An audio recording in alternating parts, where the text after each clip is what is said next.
Man, if I could have a conversation with my younger self, I would tell that version of me to start making stuff earlier. I don't know why, but I got a feeling that there are a bunch of other people out there like me who maybe want to make stuff, but they don't know how to get started. Maybe they even, I don't know, put this stuff in like a Google Doc or a Notion file somewhere, and they collect all this information, hoping that one day it's gonna, become useful. But ever since I started participating in the world of makers, life's just been a little bit more colorful. And I kind of want to share some lessons I've learned along the way. So hopefully this video will help you get started on your maker journey as well. The amount of knowledge you have stored in your brain no longer sets you apart. Information is abundant, and we live in the attention economy. Literally, everyone is fighting for your attention right now. I'm fighting for your attention right now. So now that we live in this knowledge age or information age where information is abundant, it doesn't matter how much you have stored in your brain. It really matters what you do with that information. That's why I think creativity is more important than ever. It used to be the case that credentials held some weight to them, like what college you went to or degrees and certifications. All that stuff used to matter a lot.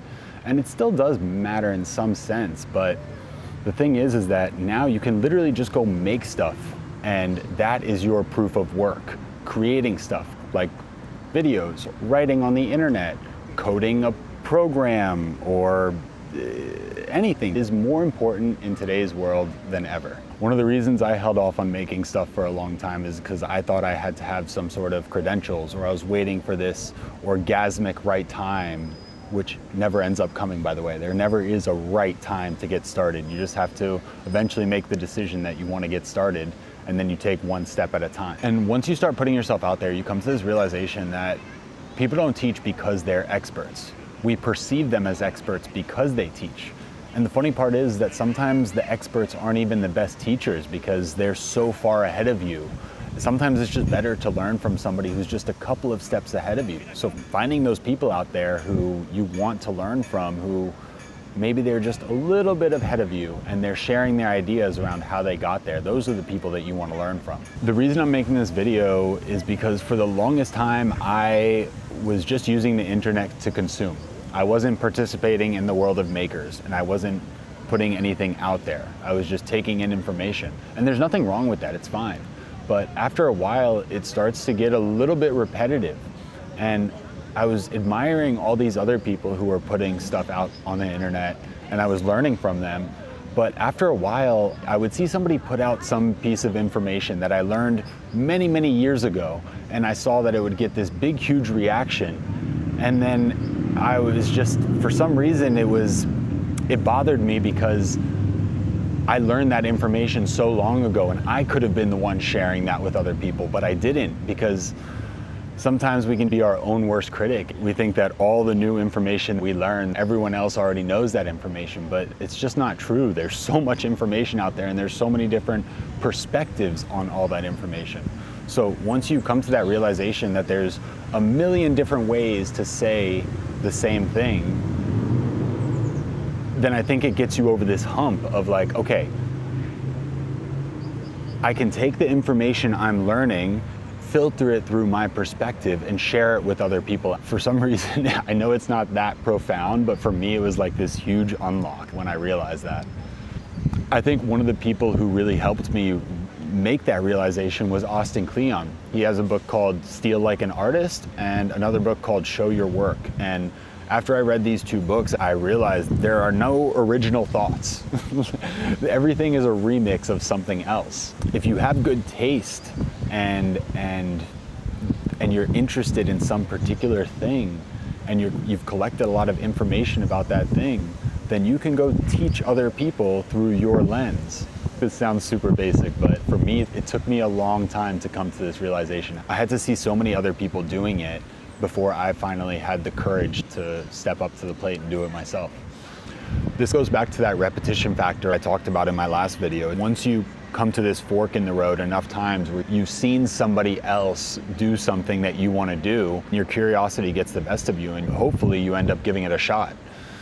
The reason I decided to finally take this step and start making YouTube videos is because I've seen through my writing that the internet is a serendipity machine. It's such a good matching tool. David Perel has this quote about the internet being like Tinder for the flame of serendipity. It's so true. It's because if you have some weird, peculiar interest, you could put that stuff out there and your people are going to find you. The people who also have those same interests, they're eventually going to stumble across your work, and it's going to pull people into your gravitational field and bring like-minded people into your life. And that's one of the main reasons I'm doing this, because I want to find other people out there who also share my similar interests, and I want to eventually hang out with those people in person. That's one of the things that my writing's done for me, again, is that it's helped me make new friends who have similar interests, and that's awesome. And even though I knew the internet was like a serendipity machine and it was so good at helping you find other people and connecting with other people, I still wasn't using it for that. I was just constantly consuming and collecting information until finally I hit that tipping point. And that was in February of 2023 when I pressed publish on my first Substack article. For the first few months, I was just shouting into the void, not getting any response. But it's okay. It's because I was exercising the muscle and I was getting to know myself, and it's hard at first when you're shouting into the void and nobody's watching or nobody's listening or nobody's reading. But eventually, once you get enough reps in, people start to find you. And then you start making connections with other people all over the world, and then it becomes this addicting thing that you keep wanting to lean into, because you see the power of the internet and how good it is at connecting you with the right people. I'm constantly amazed at my YouTube Explore page, the videos it spits out at me. Like, it knows me so well and it knows exactly what I want to watch. So not only is it really good at bringing the right people into your life, but it's also awesome because it makes you see the world a different way. When you are a writer, you listen to podcasts differently, you read books differently, you listen to things with more detail because it's almost like you're constantly researching for your next project. Like, I literally think that when you become any type of creator or artist, I think it makes you see, it's almost like you see the world in HD vision, because everything can be a story. So I think that's also another massive benefit from making stuff and creating it. You see the world in more detail because you're constantly trying to connect those dots.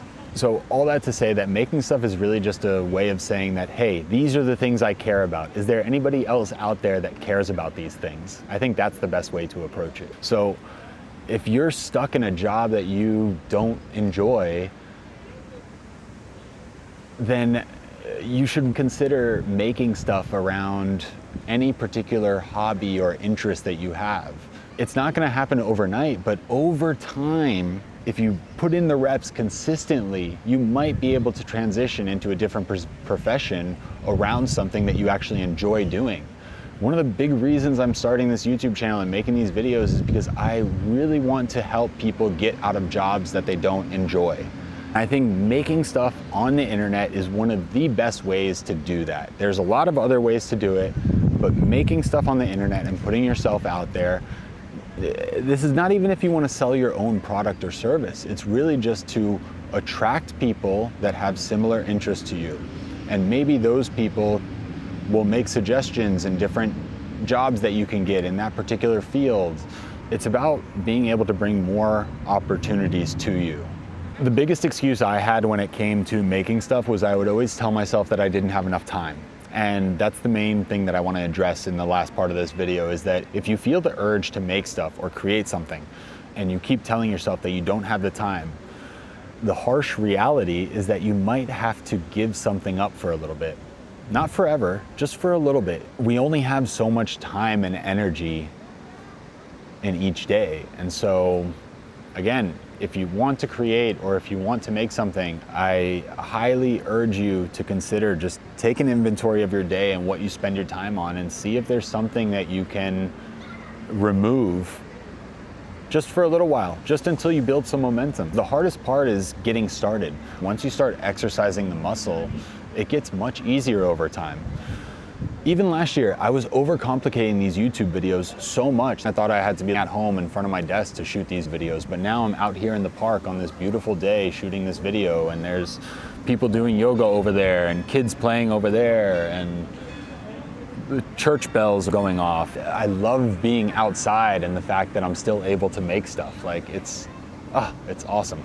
And the last idea I want to share in this video is that I'm sure this is not the first time you've heard this advice of go make something or start creating.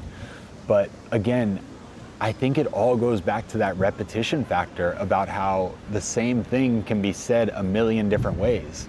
And I had to watch a bunch of these videos before I finally took the action. And I had to see a bunch of different people telling me the same thing, all from a different perspective with a different lens, before I finally took action. So yeah, if you've had the urge or have felt a nudge to create stuff, then I hope this video is the one that gives you that extra push you need to start creating, because this is awesome. It doesn't have to be hard. All right, I'm gonna sit back and relax and enjoy the rest of this sunny afternoon, and I will catch you all in the next video. Ciao.